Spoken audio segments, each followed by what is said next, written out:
The ULEZ court case against Sadiq Khan has officially started today in the High Court in central London. In this video, we're going to give you the details of what's been happening today, the responses from all sides, but it always goes back to centralization of all powers. The control freaks like Sadiq Khan, who will want to control everything and create cash cow schemes like the ultra low emission zones. Okay, this is fascinating. I'm going to talk to you guys about what's happened today, but Sadiq Khan has changed his narrative a little bit. ULEZ was supposed to be part of net zero. It was supposed to be for the environment. Now it's changed and it's all about public health. There's a problem with this argument. But first things first, what's happening in the High Court today? All right. So we have the 5 local councils in London. And these are Conservative-led councils, Tory-led councils, Bexley, Bromley, Harrow, Hillingdon, and Surrey, who have now officially started their court sessions against the Sadiq Khan's control freak policy. Now we have the Mayor of London suddenly coming out to say that, well, the independent assessment confirms that ULEZ works and the expansion will lead to 5 million more Londoners breathing cleaner air. You're not going to please 100% of people all the time. No politician in history has managed to do so. Okay, that's not really a good argument about your policy, but the point of this making and his office today and in this court session is that, it's actually about public health. We're trying to help the NHS to have cleaner air so people could breathe in London. Does Sadiq Khan actually care about clean air in London? No, and we have evidence. The London Underground. Yes, the London Tube has toxic dust, and it's been there for a long, long time. That's just part of the furniture, essentially, when it comes to TfL. But in other countries, they have managed to reduce it. They've managed to reform the infrastructure. The toxic dust on the London Underground is getting worse every single day. In fact, if you're out on the street in London, the air is cleaner, much, much cleaner than if you go underground.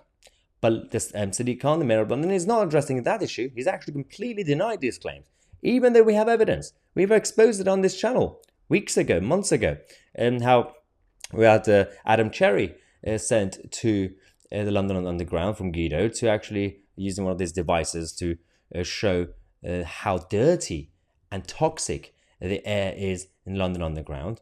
And now he's making it about public health. He doesn't care about any of this. It's all about making the money and controlling the public in London.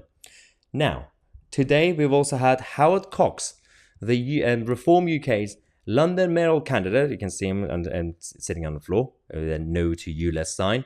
And all the supporters and part of the Together Association with Alan Miller. They are all outside the court today in London, making sure that their voices are being heard. We also have this video from Alan Miller outside the court, who was actually with the brown car guy, who's actually been quite infamous right now in London with all these campaigns for sanity and common sense. So let's go to Alan Miller. Well, good to see you here at the Royal Courts of Justice. You can see them up there.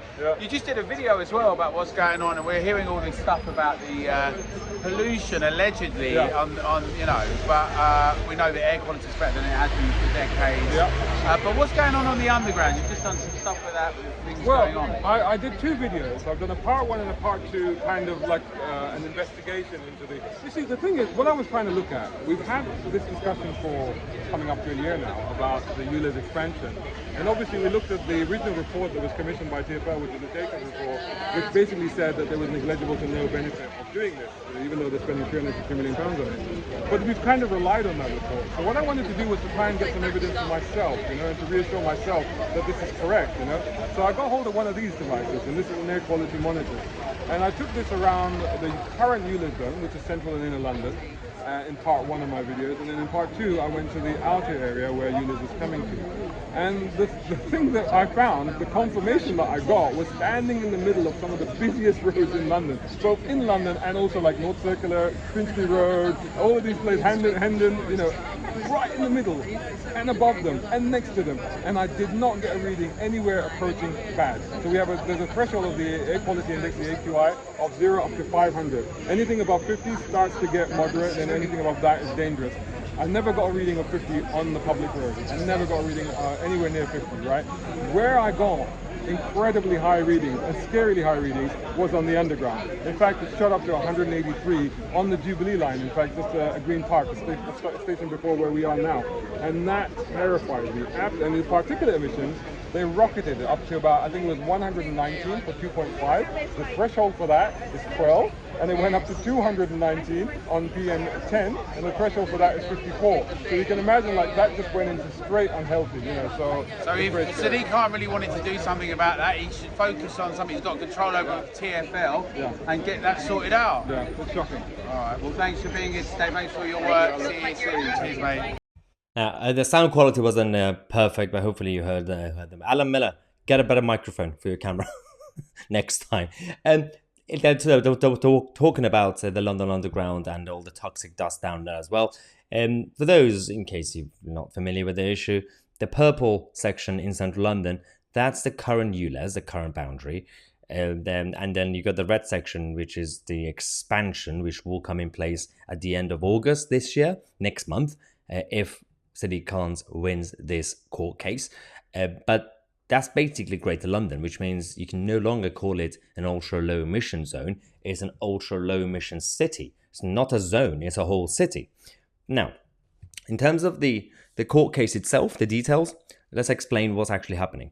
Initially, the 5 outer London councils argued that there were 5 grounds for a judicial review, but in April, the High Court ruled that there was sufficient evidence on 3 of them. These are that its expansion is too big and that it should be treated as a new scheme. The consultation was flawed. According to the councils, it did not disclose important information. Now, the third ground is that it did not consider the potential for inclusion of those who live outside London and bordering the zone in the new £110 million scrappage scheme. Now, they're not eligible for money from the fund. Those who are eligible can get up to £2,000 for scrapping a non-compliant car, or up to £1,000 for scrapping a motorcycle. For wheelchair accessible vehicles, there is a grant of up to £5,000. But I do agree with the efforts from these Tory-led councils who are doing the court case to point out that this scheme should be seen as a new scheme, because Sadiq Khan is just saying, oh, it's just the expansion of the new scheme. But it's a whole different monster compared to the existing ULEZ that just covers central London.